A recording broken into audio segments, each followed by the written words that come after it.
인사 한번 나누시기 바랍니다. 주의 이름 환영하고 축복합니다. 이렇게 한번 고백해 보세요. 모든 것이 하나님의 은혜입니다. 네.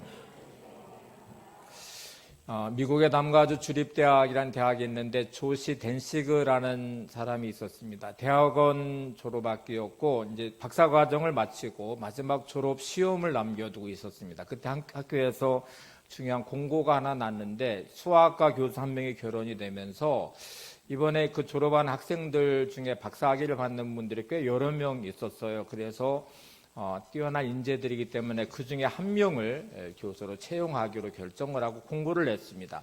자, 이제 졸업을 앞둔 대학원생들 박사학위를 이미 이제 다 마쳤고 마지막 졸업시험을 남겨놨는데 변별력을 갖기 위해서 마지막 졸업시험의 수학 전공 과목에 시험을 치르고 그 중에 1등한 학생에게 교수자를 주기로 결정을 했습니다. 조시 댄시그의 꿈은 대학 교수가 되는 것이었고 꽤 오랫동안 준비해 왔고 그리고 박사학위 과정을 마쳐서 마지막 이 졸업 시험 수학 전공 과목을 꼭 1등을 해서 교수가 되고 싶은 마음이 너무 간절했어요. 그래서 공고를 보고 정말 꽤 열심히 준비를 했고 시험 전날에도 최선을 다해서 준비를 하다 보니까 밤 꼴딱 세우면서 도서관에서 공부를 했어요. 그리고 정말 열심히 하다 보니까 어느 순간에 시계를 딱 봤더니 시험 시간이 지나버렸어요. 이미 15분이 지나서 도서관에서 정신없이 시험 보는 강의실을 찾아서 갔더니 꽤 시간이 늦어져 버렸죠. 근데 다행히 교수가 시험을 볼 수 있도록 허락해 줘서 이제 자리에 앉아도 시험 문제를 받았습니다. 꽤 어려운 문제였는데 어쨌든 열심히 준비해 최선을 다해서 그 문제를 풀었어요. 풀고 나서 시험 문제를 제출할 그때서야 눈을 들어서 칠판을 딱 봤더니 두 문제가 거기에 적혀 있었어요. 정신이 아찔했습니다. 시간은 별로 남아있지 않은데 아마 두 문제를 추가로 교수가 내면서 칠판에 적은 것 같아서 또 뒷면으로 넘겨서 정신없이 그 두 문제를 풀려고 했는데 너무 문제가 어려운 거예요. 그런데 포기할 수가 없기 때문에 첫 번째 문제를 정말 어렵게 그 문제를 풀었고 두 번째 문제를 풀려고 했는데 시간이 이미 끝나버려서 교수가 그만하고 시험지를 거뒀습니다. 너무 실망이 됐어요. 누군가는 분명히 저 두 문제를 풀었을 것이고 1등하지 않으면 교수에 채용될 수 없기 때문에 자기가 그렇게 노력해서 수고했고 꿈꿔왔던 그 교수 자리 그리고 박사학위까지도 마쳤지만 그 한 명이 뽑히는데 누군가는 저 문제를 풀었을 거라고 생각하니까 너무 실망이 됐고 그 밤에 또 너무 몸은 피곤한데 잠이 오지 않아서 또 잠을 꼴딱 세워서 다음 날 이제 강의실로 결과를 발표하는 자리로 갔어요.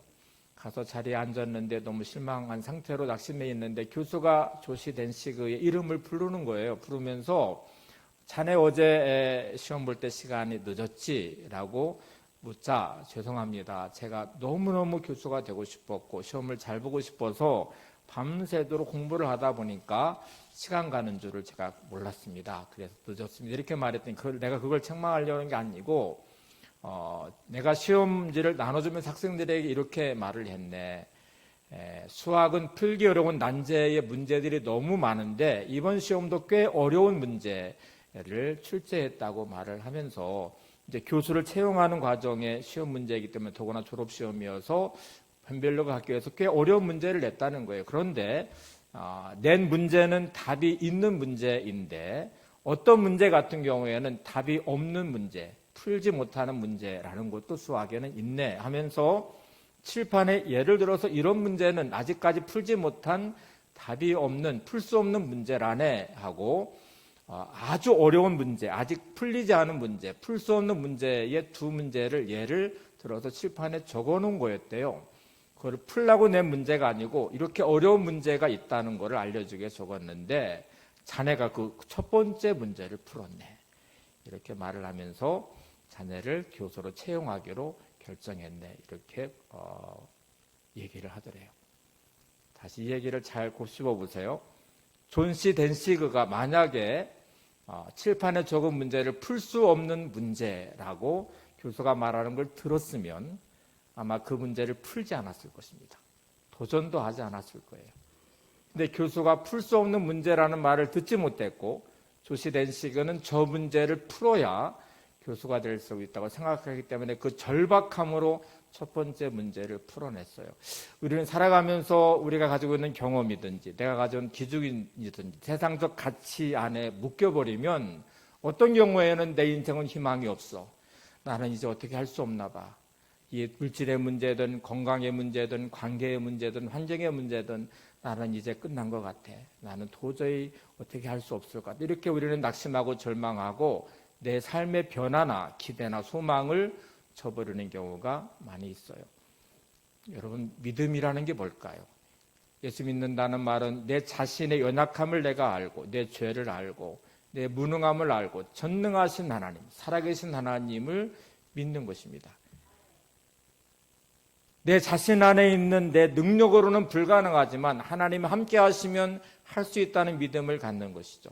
그리고 내 삶에 변화할 수 없는 수많은 것들이 있음에도 나는 하나님을 의지하면서 내 삶의 변화를 꿈꿀 수 있는 게 믿음의 자리죠.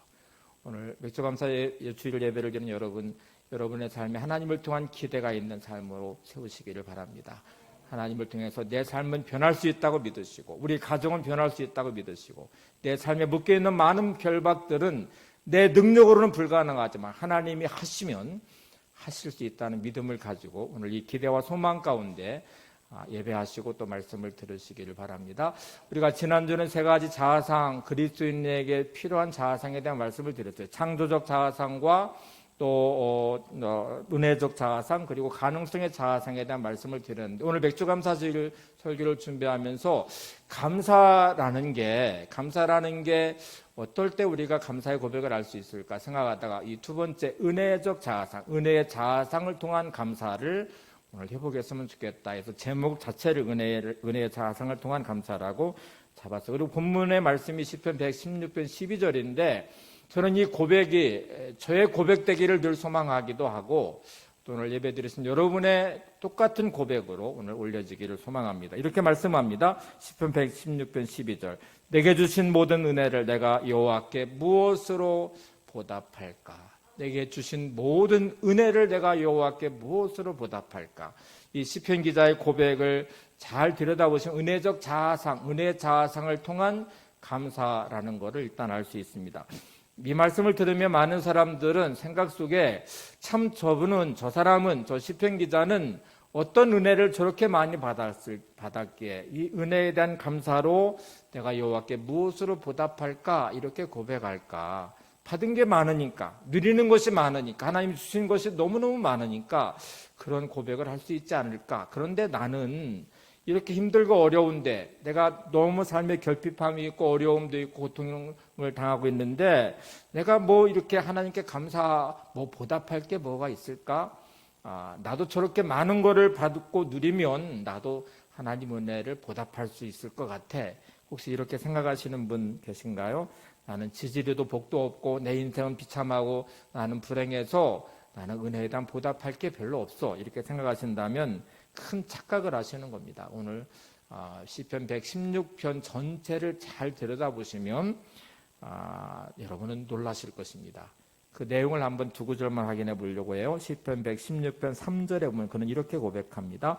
사망의 줄이 나를 두르고 스울의 고통이 내게 이름으로 내가 환난과 슬픔을 만났을 때에 오늘 116편 12절 고백의 바로 앞에 있는 10절 11절을 보셔요. 이렇게 돼 있어요. 내가 크게 고통을 당하였다고 말할 때에도 나는 믿었도다. 내가 놀라서 이르기를 모든 사람이 거짓말쟁이라 하였도다. 여러분 이 내용을 다시 곱씹어 보시면 사망의 줄이 나를 두른다는 말은 내가 지금 죽을 것 같다는 말이에요. 너무너무 힘들고 어려워서 사망의 줄을 나를 꽁꽁 묶듯이 나는 지금 꼭 죽을 것 같아. 나는 이제 끝난 것 같아.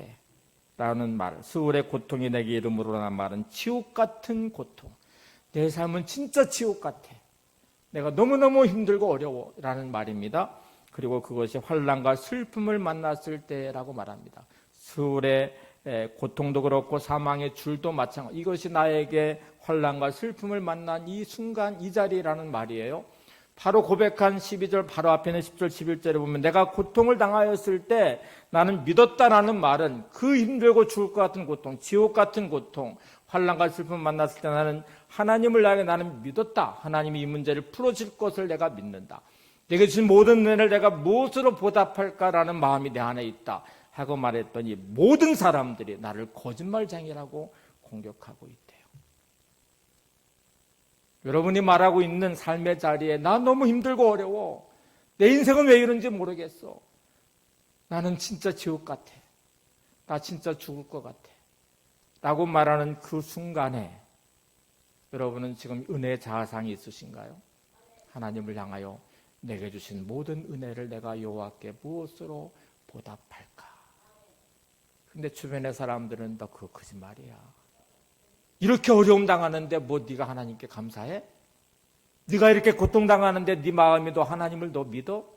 하나님의 은혜를 네가 막 고백하면서 무엇으로 보답할까 말해? 그거 다 거짓말이야. 모든 사람들이 인정하지 않는다는 말이에요. 여러분, 오늘 맥주감사주의를 맞이하는 우리는 각기 다른 삶의 자리에 있어요. 어떤 분들은 물질의 문제 때문에 고통당하시고, 어떤 분들은 건강의 문제 때문에 신음하시고, 어떤 분들은 가족 안에 있는 문제들, 삶의 자리 여러 가지 일들로 나로 힘들어서 나는 정말 죽을 것 같아. 나는 지옥 같은 시간을 보내고 있어.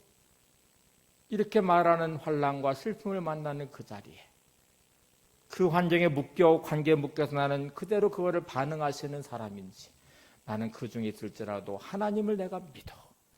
내가 주신 그 모든 은혜를 내가 무엇으로 보답할까라고 말하는데 주변 사람들이 그거를 너 거짓말쟁이야.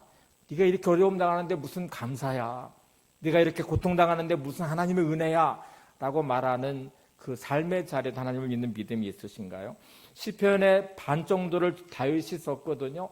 다윗은 정말 많은 고통과 고난과 억울함의 시간들을 보냈어요. 광야의 그 많은 고통과 고난의 시간을 보내면서 다윗은 무너지지 않았습니다.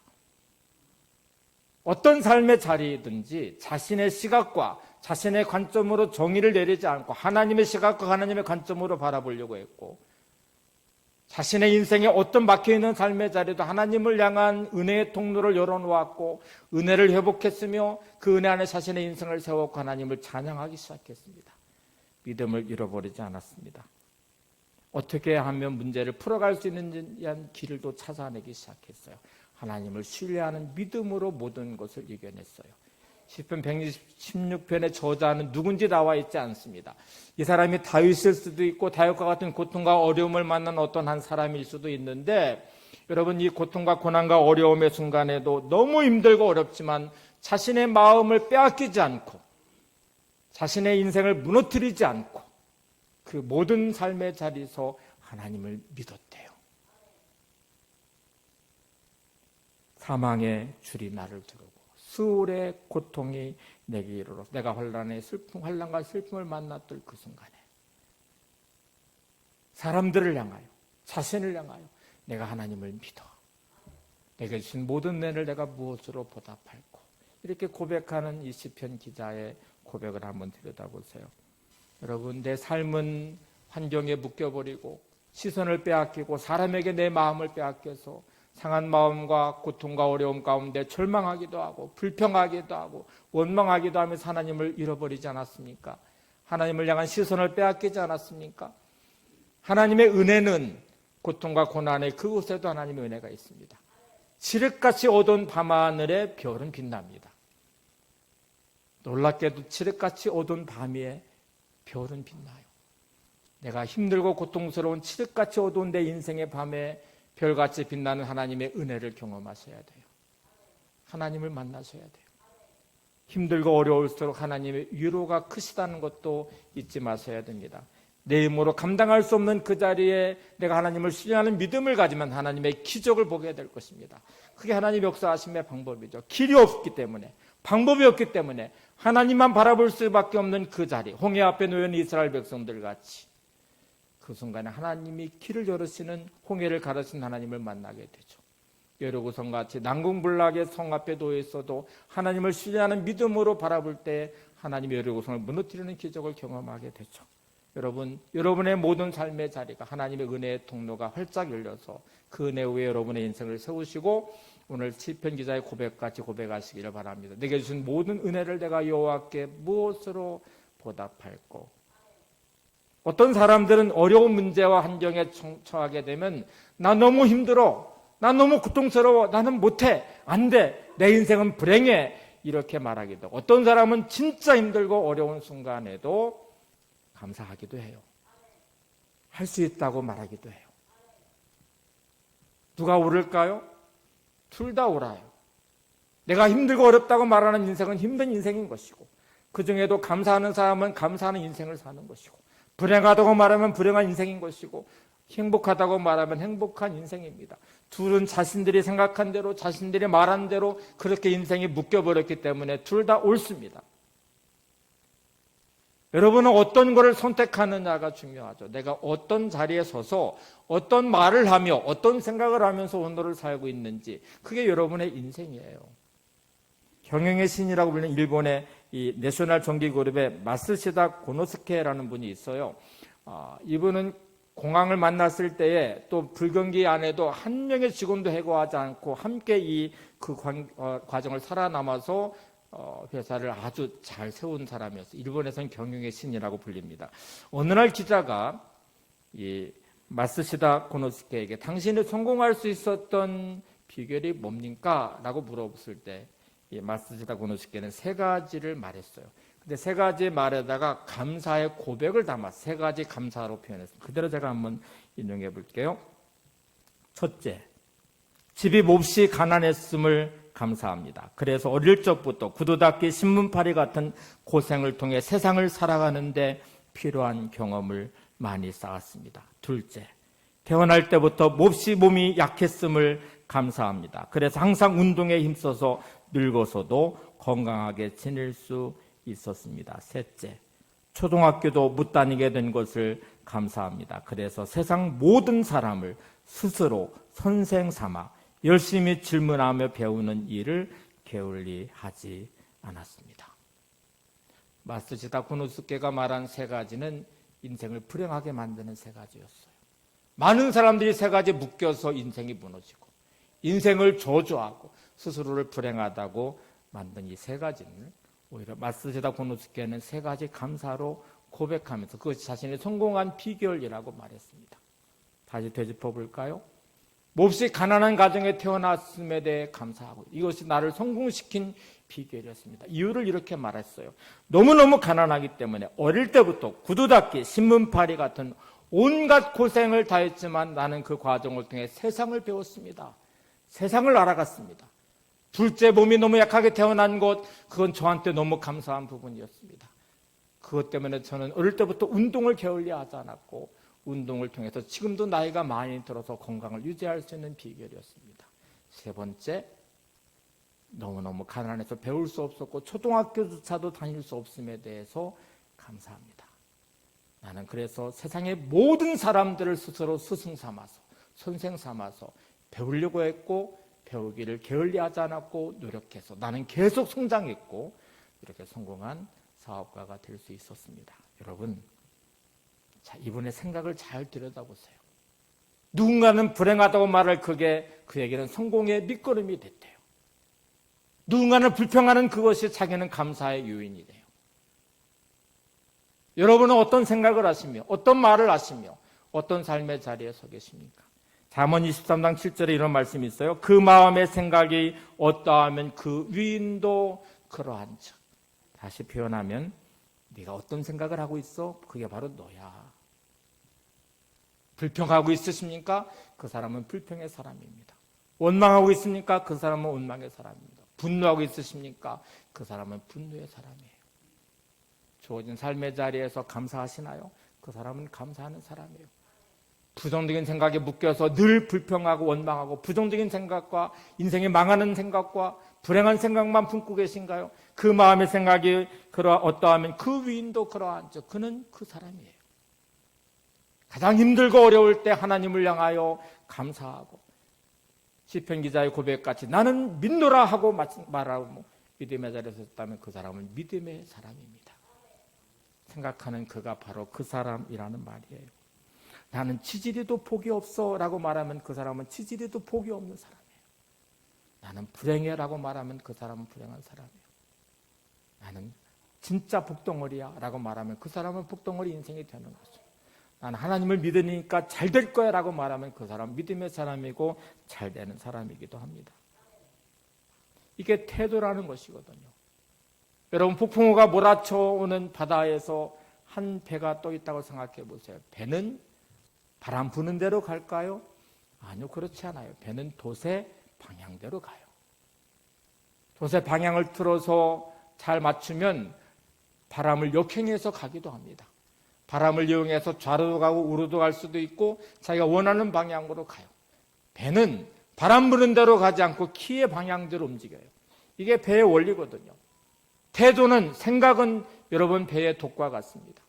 인생은 풍랑도 불고 바람도 불어오고 수많은 문제의 바람이 내게 몰아쳐요. 내가 믿음을 가졌다고 해서 문제없는 인생이 없고요. 내가 믿음을 가졌다고 해서 풍랑이 일듯이 인생이 풍랑이 일지 않는 게 아니거든요. 수많은 문제의 바람이 나한테 불어올 거예요. 그럴 때마다 여러분 믿음의 돛을 분명히 하시면 하나님의 인도하심의 길을 따라 소원의 항구로 인도함 받을 것입니다. 인생은 바람 부는 대로 가지 않아요. 돛의 방향대로 가는 것입니다. 여러분은 어떤 사람이신가요? 무슨 생각하며 어떤 삶을 살고 있나요? 여러분, 인생을 결론 지어서 말하지 마십시오. 인생은 믿음 안에서 날마다 가능성을 바라보시며 믿음으로 말하셔요. 누군가가 나에게 문제가 많다고 결론을 내리면 그거를 받아들이시면 안 돼요. 문제가 있죠. 근데 이 문제는 해결될 것입니다. 누군가가 나에게 당신은 물질의 문제가 많아서 정말 힘들고 어렵겠다라고 말하면 맞아요. 나는 물질 때문에 힘들고 어렵지만 하나님이 계시기 때문에 이 물질의 문제는 반드시 풀어질 것입니다. 이렇게 말하셔야 됩니다. 누군가가 나의 인생을 결론지어 말하면 그것이 나의 인생의 종이가 되지 않도록 나는 믿음으로 다시 바꾸어 하나님을 향해 고백하시고 하나님을 통한 변화를 기대하시고 믿음으로 선포하셔야 돼요. 나는 지금까지 어렵게 살았고 어렵게 살 것이고 내 인생은 불행해라고 스스로 생각하고 결론을 내리시면 그 순간부터 자석같이 끌려 들어가기 시작할 거예요. 그것이 나의 삶을 결론 지을 것이고 결국 아무런 변화도 꿈꾸지 않고 기대하지 않는 불행한 인생으로 끝나버릴 것입니다. 그러나 묶여버린 나의 삶의 자리에 믿음의 눈을 들어 하나님 바라보고 은혜의 통로를 열어 은혜가 흘러오도록 하면서 하나님을 향해 감사하고 믿음으로 주를 향해서 고백하기 시작할 때 우리는 하나님의 인도를 받는 가능성이 있는 믿음의 사람이 될 것입니다. 여러분, 어디서나 문제는 보일 것입니다. 문제를 보고 반응하는 문제 인생이 되지 마시고 문제는 늘 보이지만 그 안에 해답을 가지신 하나님을 바라보시고 답이 있는 인생, 하나님이 주는 답을 찾아가는 믿음의 사람이 되시기를 바랍니다. 은혜의 자아상을 가지면 어떤 환경에서든지 감사할 수 있습니다. 은혜의 자아상을 가진 사도 바울의 고백을 한번 보세요. 데살로니가전서 5장 16절에 18절입니다. 항상 기뻐하라, 쉬지 말고 기도하라, 범사에 감사하라. 이는 그리스도 예수 안에서 우리를 향하신 하나님의 뜻이니라. 많은 믿음의 사람들이 이 말씀을 좋아하면서도 이렇게 마음속에는 외쳐요. 어떻게 사람이 항상 기뻐할 수 있어? 어떻게 사람이 늘 감사하며 살 수 있어? 그거 불가능한 일이야 라고 결론 지으면서 스스로 감사하지 않는 나를 합리화시키고 기뻐하지 않는 나의 인생이 마치 그게 당연한 결론인 것처럼 말해요. 근데 여러분, 사도 바울은 하나님의 뜻이라고 말하면서 이렇게 말해요. 항상 기뻐하라, 범사에 감사하라. 항상이란 단어 잘 아시죠? 내가 삶은 늘 기뻐할 수 있는 상황은 아니에요. 힘들고 어려운 순간도 있고 내 뜻대로 잘 되는 기뻐하시는 삶의 자리도 있지만 성경은 우리를 향해 사도 바울은 항상이라는 단어를 붙였어요. 항상 기뻐하래요. 범사는 모든 일이잖아요. 힘들고 어려운 그 순간에도, 절망할 것 같은 그 삶의 자리에서도, 힘든 고통스러운 그 순간에서도 우리는 감사해야 된다고 말을 해요. 자, 이제 순환되는 구조를 한번 보실래요? 기쁨이 있는 사람은 감사하는 사람이 돼요. 너무 자연스럽게 그렇게 되죠. 기쁨이 충만한데 불평과 원망을 쏟아낼 수 없습니다. 그건 불가능한 일이에요. 범사에 감사하는 사람은 기쁨의 자리로 반드시 가요. 이 순환되는 구조를 아십니까? 그러면 어디서 무너졌을까? 나는 항상 기뻐할 수가 없어 라는 말은 범사에 감사하지 않는다는 말이기도 해요. 범사에 감사하지 않는다는 말은 항상 기쁨이 있다는 말에서 무너집니다. 항상 기뻐하지 않는다는 말이기도 해요. 근데 이 두 단어, 기쁨과 감사의 단어를 연결하는 중요한 연결고리 하나, 다리처럼 놓아진 단어가 하나 있습니다. 다시 본문을 잘 보시면 이렇게 되어 있어요. 항상 기뻐하라, 범사에 감사하라 사이에 뭐가 들어있어요? 쉬지 말고 기도하라. 내 삶의 자리에서 기쁨이 사라졌어요. 내 삶의 자리에서 감사가 사라졌어요. 그러면 영적으로 이미 나는 병들어가고 있어요. 여러분 몸이 무너지고 병들었다고 생각하면 뭐를 생각하시나요? 치료를 생각하시죠. 회복을 생각하시죠. 어떤 방법을 취하십니까? 어떤 분들은 약을 먹을 것입니다. 어떤 분들은 병원에 가서 의사의 치료를 받으면서 회복을 꿈꾸실 것입니다. 회복의 자리, 치료하는 자리를 찾아서 자신의 몸을 치료하세요. 기억하시기 바랍니다. 내 마음에서 기쁨이 사라졌으면 여러분의 영혼은 병들었어요. 여러분 안에 감사가 사라졌으면 여러분의 마음과 영혼은 병들었어요. 치료가 필요해요. 어떻게 치료하실까요? 하나님은 치료 방법을 이렇게 알려주십니다. 기도해라. 기도해서 언제까지 기도하셔야 되나요? 범사의 감사가 회복될 때까지. 언제까지 기도하셔야 되나요? 항상 기쁨의 자리에 서질 때까지. 그때 나는 내 영혼이 치료됐구나. 내 마음이 회복됐구나. 이렇게 여러분의 영적 건강을 체크하셔야 돼요. 자, 다시 기억하시기 바랍니다. 오늘 어떻게 해야 될까요? 은혜의 자아상을 가진 나는 항상 기뻐하는 사람이 되셔야 되고 범사에 감사하는 사람이 되셔야 되고 이게 무너졌으면 어떻게 하셔야 될까요? 기도를 통해서 쉬지 말고 기도하는 말은 반드시 치료하고 회복하라는 말이에요. 어떻게 회복하셔야 될까요? 기쁨의 자리로 감사의 자리. 이게 순환되는 구조 안에 내 인생을 세워서 이게 사이클이 잘 돌아가도록 날마다 그 삶이 내 안에 펼쳐지도록 하는 건 대단히 중요합니다. 여러분, 은혜가 임하게 되면 어디가 가장 먼저 변하냐면 마음과 생각의 변화가 돼요. 그리고 어떻게 가장 먼저 드러나는지 아세요? 언어를 통해 드러나요. 여러분의 얼굴의 표정으로 드러나기도 하죠. 은혜가 빠져나가면 가장 먼저 타격을 입는 것은 마음과 생각입니다. 그리고 어디로 표현될까요? 그것도 결국 언어로 표현돼요. 누구를 만나시든지 그 사람의 신앙생활이 몇십 년, 직분이 뭐든지 저분에게 은혜가 있는지 없는지를 보시면 금방 알 수 있습니다. 그분의 언어를 들어보세요. 무슨 말을 하고 있는지. 나는 예수 믿은 지 수십 년이 됐어. 나는 집사고 권사고 장로고 나 목사야. 근데 그분의 언어를 들어보니까 불평과 원망이 많아요. 그러면 금방 아셔야 돼요. 저분 영혼이 병들었구나. 스스로도 아셔야 돼요. 나의 영혼이 병들었구나. 그리고 치료를 하셔야 돼요. 여러분의 몸의 건강을 회복하려고 하시듯이 애쓰셔야 돼요. 그래서 여러분 영혼이 건강해지시기를 바랍니다. 여러분의 마음과 심령을 잘 지키시고 하나님 내가 날마다 은혜의 통로가 열려서 내 입술에 오나가 날마다 감사가 넘치게 도와주세요. 내 마음과 생각이 항상 기쁨으로 충만해지게 도와주세요. 하늘 기쁨으로 가득 차게 도와주세요. 에베소 5장 4절에 보시면 이런 말씀이 나오죠. 누추함과 더러 어리석은 말이나 희롱의 말이 마땅치 아니하니 오히려 감사하는 말을 하라. 성도는 그리스도인은 누추함과 어리석은 말이나 희롱의 말이 마땅하지 않습니다. 성도에게 합당한 말은 감사의 말입니다. 원망과 불평은 결국 내 인생에 덫을 만들어 놓고 스스로 덫에 걸려서 불행의 늪에 빠지는 것입니다. 감사의 고백을 하는 순간에 나는 그 덫으로부터 벗어나 내 인생을 하나님의 은혜의 자리로 세우고 하나님의 역사하심의 기적의 삶으로 내 인생을 세우는 자리가 될 것입니다. 불평과 원망은 쓰레기를 만들어요. 내 인생을 쓰레기로 만들어요. 쓰레기로 만드는 그곳에는 파리가 보이거든요. 인생에 파리가 꼬이기 시작하는 거예요. 사단이 틈타고 악한 영들이 틈타고 인생은 결국 쓰레기처럼 불행하게 그렇게 망가질 것입니다. 감사는 여러분의 인생을 꽃밭으로 만들 것입니다. 꽃이 있는 그곳에 나비가 날아들 거예요. 라비가 춤추는 것을 보게 될 거예요. 하나님 안에 성령의 능력 안에 춤추는 인생이 되시기를 바랍니다.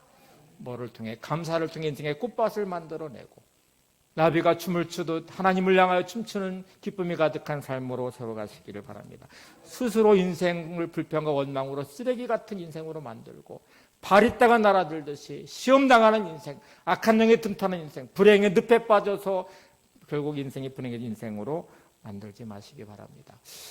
제가 지난주에 책을 한 권을 봤어요. 설교를 맞춰놓고 마음이 이렇게 흡족하지가 않았어요. 그래서 책꽂이에 꽂히는 감사의 책들을 보면서 책 한 권을 제가 꺼냈어요. 감사의 과학적 비밀이라는 책이거든요. 그 책을 읽으면서 이 내용으로 다시 설교의 내용을 수정을 하면서 오늘 결론을 만들었어요. 근데 그 보면 백왕석이라는 분이 쓴 책인데요. 책 속에 60대 중반인 자기가 신장 두 개가 다 망가지면서 신장 두 개를 떼어넣어야만 되는 상황이 됐대요. 신장 이식을 받지 않으면 죽을 상황이 됐고 다행히 아내의 신장과 맞아서 아내의 신장 하나를 받아서 8시간을 수술을 해서 신장 이식 수술을 했습니다. 1년여 시간 동안 회복의 과정을 거쳤는데 너무너무 힘들었대요. 아내한테도 미안하기도 하고. 예수를 잘 믿어왔고 수십 년을 믿었던 내 인생에 왜 하나님은 이렇게 내 인생을 망가뜨리실까? 내 인생은 왜 이렇게 불행할까? 나 60대의 중반의 나의 삶은 이제 한 개의 신장, 그것도 아내의 신장 하나를 가지고 남은 생애를 살아가야 되는데 나는 진짜 건강을 유지할 수 있을까? 이게 부작용이 일어나면 언제든 죽을 수밖에 없는데 난 인생이 이렇게 끝나는 것이 아닐까? 이렇게 너무너무 힘들어하는 그 순간에 가까운 지인으로부터 긴 장문의 카톡의 문장 하나를 받았는데 그게 그의 인생을 바꿔놨어요. 책에 그 내용을 소개를 했습니다. 제가 그대로 한번 소개해 볼게요. 넘어짐이 가져다 준 선물 하늘. 가까운 지인이 보내준 카톡의 제목이었습니다. 내용은 이렇게 돼 있어요. 돼지는 하늘을 올려다볼 수 없습니다. 돼지의 목이 땅을 향하고 있어 기껏 높이 들어봤자 45도밖에 들 수 없기 때문이죠. 그래서 돼지는 자의로는 하늘을 올려다볼 수 없습니다. 그런 돼지가 하늘을 볼 수 있을 때가 있습니다.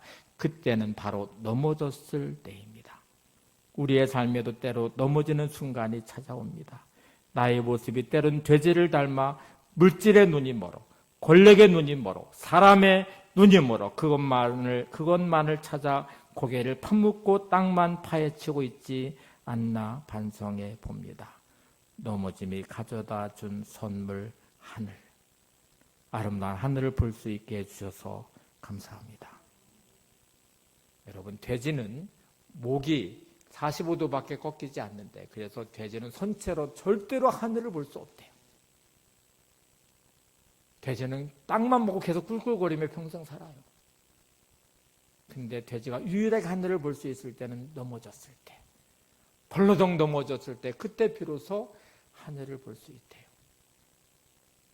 살면서 땅만을 바라보며 살아가는 인생일 때가 얼마나 많아. 돼지처럼 물질에만, 권력에만, 사람에만, 세상 것에만 치우쳐서 꿀꿀거리며 그렇게 살아가다가 어느 순간에 질병으로 넘어지고 물질로 넘어지고 관계의 상처로 넘어지고 벌러덩 넘어질 때 비로소 보이는 하늘, 그때 비로소 보이는 하나님,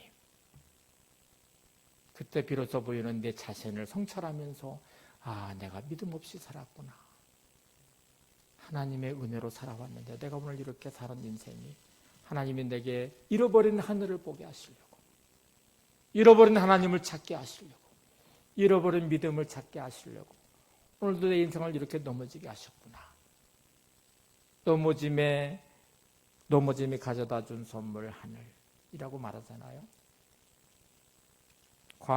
감사의 과학적 비밀을 쓴 이분은 그때 비로소 깨달았대요. 범사에 감사라는 말씀이 어떤 의미인지. 그리고 이 주신 은혜를 기억하면서 그 무한한 감사와 감격으로 하나님, 제가 이 몸이 회복되는 과정에 내 인생의 시간 속에 하나님의 은혜에 대한 감사와 감격을 제가 고백하고 싶습니다. 그래서 책을 쓰기 시작했대요. 그 책이 감사의 과학적 비밀이라는 책으로 출간된 거죠. 여러분, 나는 오늘 하나님의 은혜에 대한 감사와 감격이 있으십니까? 시편 기자와 같이 사망의 줄이 나를 두르고 수울의 고통이 내게 찾아왔을 때 나는 하나님을 믿노라 고백하는 그 말을 들으며 많은 사람들이 거짓말장애라고 공격하는 그 자리에서 이렇게 고백합니다. 내게 주신 모든 은혜를 내가 여호와께 무엇으로 보답할까? 심리학자 제임스 깁스 박사는 이렇게 말합니다. 다른 어떤 공부보다 먼저 감사할 줄 아는 방법부터 배워라. 감사의 기술을 배울 때 그대는 비로소 행복해진다. 어떤 공부보다 감사할 줄 아는 것을 배우시래요. 감사의 기술을 배우는 그 순간부터 당신은 행복해질 것이다. 교회 절기 중에 감사절기가 2번 있습니다. 맥주감사주일과 추수감사주일. 저는 이 절묘한 감사의 절기에 너무너무 감사해요. 1년에 전반을 지난 6개월이 마친 7월 첫째 주가 맥주감사주일입니다. 1년의 전반기를 한번 살펴보면서 하나님 은혜를 회복해서 감사하는 말이죠. 11월 셋째 주가 추수감사주일입니다. 1년을 마무리해가는 시점에 다시 한번 성찰하며 하나님 은혜에 대한 고백으로 감사하는 말이기도 하죠. 근데 여러분, 감사는 특별한 절기만 나는 감사여서는 안 돼요. 감사를 제가 정의 내리면 이렇게 말할 수 있을 것 같아요. 감사는 내가 받은 것을 받았다고 말하는 것이다. 한번 따라서 볼까요? 감사는 내가 받은 것을 받았다고 말하는 것이다. 누군가에게 나에게 선물을 줄 때에 여러분 막 불평하십니까?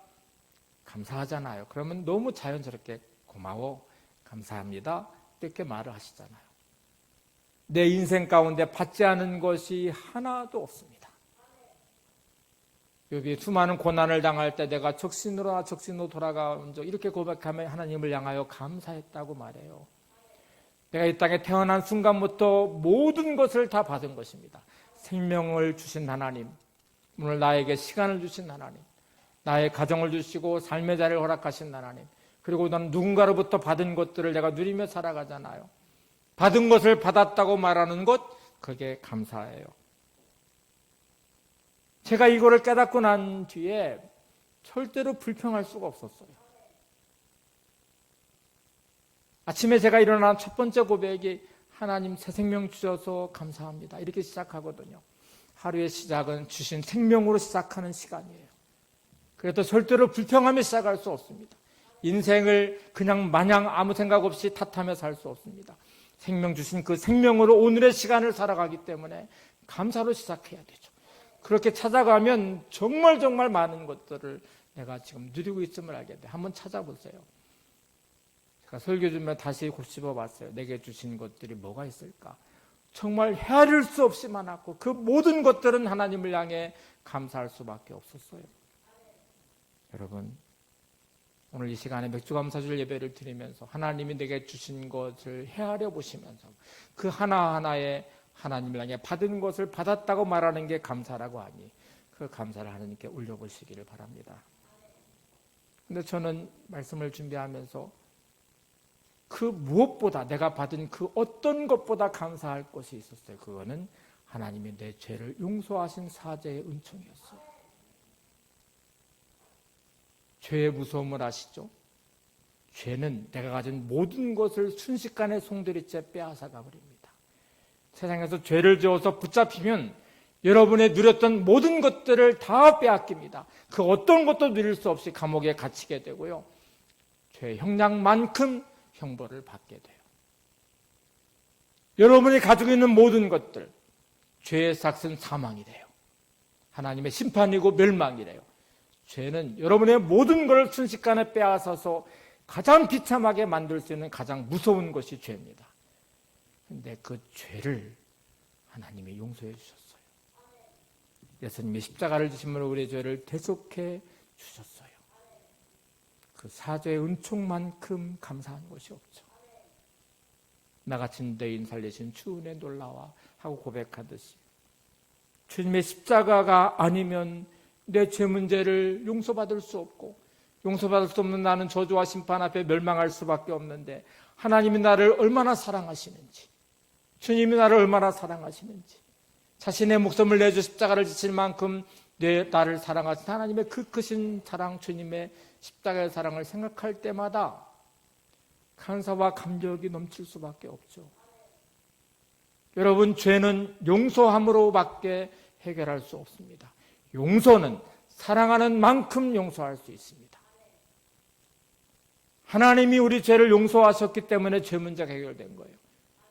용서는 사랑하는 만큼 용서할 수 있거든요. 하나님이 우리를 이처럼 사랑하사 독생자를 주셨으니라는 말씀처럼 십자가는 하나님의 가장 큰 사랑을 증명해낸 자리이기도 합니다. 십자가보다 더 큰 사랑을 줄 수 있었다면 하나님은 주셨을 거예요. 주님이 십자가보다 더 큰 사랑을 우리에게 줄 수 있었다면 그것도 주셨을 거예요. 그 십자가는 우리에게 줄 수 있는 최고의 하나님의 사랑이고 예수님의 사랑이에요. 그래서 십자가를 볼 때마다 우리 마음 깊은 곳에서 감사와 감격이 솟구쳐나야 돼요. 하나님 감사합니다. 감사는 특별한 게 아니라고 했잖아요. 감사는 받은 것을 받았다고 말하는 것이라고 했잖아요. 그러면 감사는 호흡처럼 마셔야 돼요. 감사는 밥을 먹는 것처럼 마셔야 돼요. 여러분, 호흡은 들숨과 날숨이 있습니다. 밥을 날마다 먹어야 살아가지. 우리는 감사로 살아가셔야 돼요. 호흡처럼 감사하는 법을 한번 생각해 보실래요? 감사는 내쉬기 전에, 날숨이 있기 전에 반드시 들숨이 선행돼야 되거든요. 숨을 들이켜 산소를 충분히 내 몸으로 들이켜 마셔야 몸의 건강이 유지되고 생명이 유지돼요. 그리고 나서 이산화탄소를 내뱉듯이 우리는 하나님의 은혜를 충분히 들여 마셔야 돼요. 이것은 하나님의 은혜 십자가의 사랑을 내 마음 깊이 들여 마시는 들숨처럼 들여 마시고, 여러분 주변에 있는 남편이든 아내든 부모이든 자녀이든 성도이든 주변 사람 할 것이 고마움을 내 마음 깊이 담아서 날숨이 되는 그곳에 감사합니다 하고 고백하셔야 돼요. 하나님의 사랑을 들이마시고 들이마셔서 더 이상 채워질 수 없을 만큼 차고 넘칠 만큼 들이마신 다음에 이렇게 고백하셔야 됩니다. 하나님 감사합니다. 오늘 이 고백이 여러분 안에 가득하시기를 바랍니다. 숨을 들이마시 하나님 은혜를 날마다 들이마시며 내 영혼을 치유하고 내 생각과 마음을 치료하고 그 가득 채워진 마음 안에서 여러분 날숨에 섞여서 숨을 후 내쉴 때마다 하나님 감사합니다. 오늘 내가 하나님의 은혜로 삽니다. 이 고백을 하시며 살아가시기를 바랍니다. 은혜의 힘입니다. 찬양 함께 하시고 기도하겠습니다.